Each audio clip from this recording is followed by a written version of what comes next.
welcome back to StarrSoaps channel. How are you today? I'm doing good. Today I'm trying the mantra swirl again. That's right, and I'm not going to use florals this time. So this time hopefully it comes out much better. It's a tricky swirl, so wish me luck. Come along with me and I'll show you how I make it squee. So first things first, I'm going to add my cooled lye water to my cooled oils.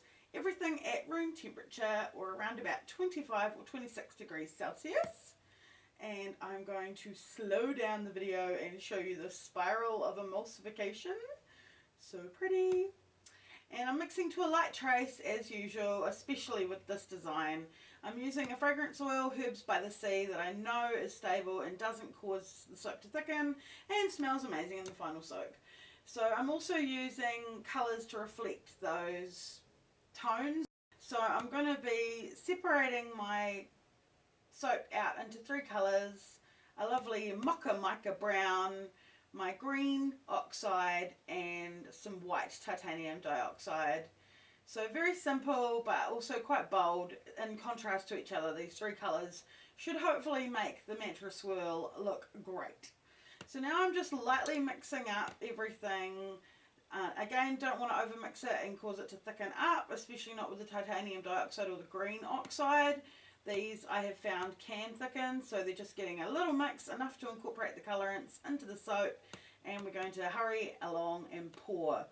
So I'm going to be using my awesome dividers that I got from the Great Soap Shop LLC. Thank you! And I'm going to be pouring it in 3 spaces, which is my first time doing this successfully, and it's a little bit tricky because you need the soap fluid enough to pour, but you don't want it to escape under the dividers. So I'm starting off doing 2 and then adding in the 3rd, and I'm just pouring a little bit at a time, and also holding the dividers down so that they don't float up out of the mold. It's really quite tricky, and it is messy. As you can see, I'm making a heck of a mess. I'm also letting, unfortunately, some soap escape over the side, but I'm just going through and covering it up. Never mind. It is a narrow mold that I work in, and that has kind of acted as a little bit of a barrier for me in this project, but that's alright. We always stand up to a challenge. So I'm just cleaning the sides of the mold, and I'm trying to put as much of these soaps in as I can, because I know that once I pull out my dividers, my volume is going to decrease significantly. As you can see, it gets shallower and shallower as I take out the dividers, again because I work in such a small mold. It only produces 9 bars, and yeah, so you guys have probably seen that. You're probably familiar with that now, that this is the type of mold I work in. So I'm just going through and adding the rest of the colours down the lines as carefully and straightly as I can. And now it's time for us to come through and do the mantra swirl. And of course the mold slip sliding around, so I'm holding it very steady so I can get a really good clear defined swirl that's going to go all the way through every bar of soap with any luck. So I've slowed the video right down again here so you guys can see in real time how I'm doing the swirl. I'm following the lines that I've used to mark my mould for the bars, just to give me nice even swirls, even though I won't be cutting this particular soap vertically, as you will see soon.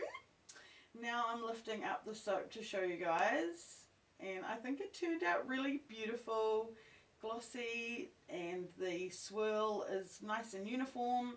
And yeah, all in all, I feel pretty successful about this one. As you may have seen, my rose geranium attempt was a bit of a failure, so it was really nice to have this success. So here we are 12 to 24 hours later. I do believe it was closer to the 24-hour mark this time because I had such a fluid soap, so it took that much longer to harden up. And I'm not going to be using my multi-bar cutter at all, except for as a guide. As you can see here, I'm just using it as a guide to make sure that I cut my soap log into 3 uniform blocks, which I will then turn on their side like this and cut in half. So it will create 6 bars from this batch rather than 9, and they'll be taller and chunkier than my regular soap bars. But look at that, they will have that beautiful swirl all the way through.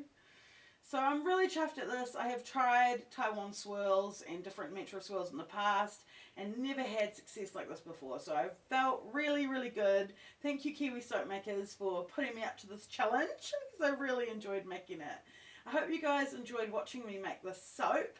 And if you did, feel free to hang around and hit that subscribe button. Become a member of the StarrSoaps family and feel the soapy love.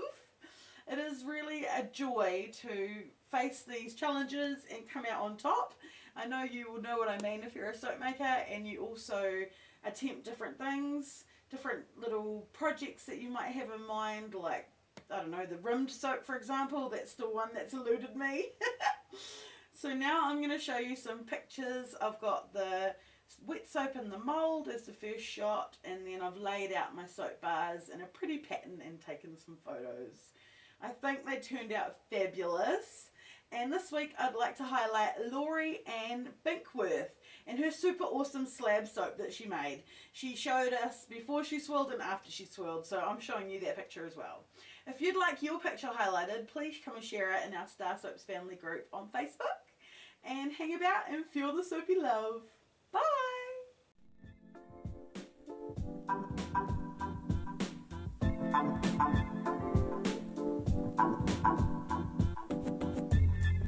StarrSoaps. Give me natural handmade soap made without any chemicals or unpronounceable ingredients. I really love the soap, the way it makes me feel. It's silky and it's smooth, and the lather is real. Make it do the pie, milky do it smooth when you get your bubble.